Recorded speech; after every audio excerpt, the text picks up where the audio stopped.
जय हनुमान। श्री हनुमान मंगलाष्टकम्।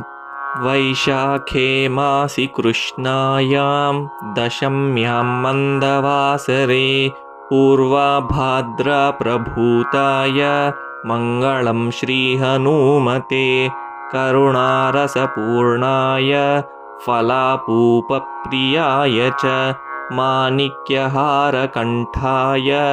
मङ्गलं श्रीहनुमते सुवर्चलाकळत्राय चतुर्भुजधराय च उष्ट्रारूढाय वीराय मङ्गलं श्रीहनुमते दिव्यमङ्गलदेहाय पीताम्बरधराय च तप्तकाञ्चनवर्णाय मङ्गलं श्रीहनुमते भक्तरक्षणशीलाय जानकीशोकहारिणे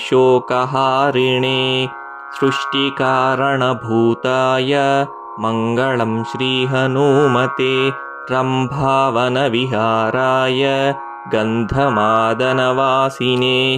सर्वलोकैकनाथाय मङ्गलं श्रीहनुमते पञ्चाननाय भीमाय कालनेमिहराय च कौण्डिन्यगोत्रजाताय मङ्गलं श्रीहनुमते केसरीपुत्रदिव्याय सीतान्वेषपराय च वानराणां वरिष्ठाय मङ्गलं श्रीहनुमते।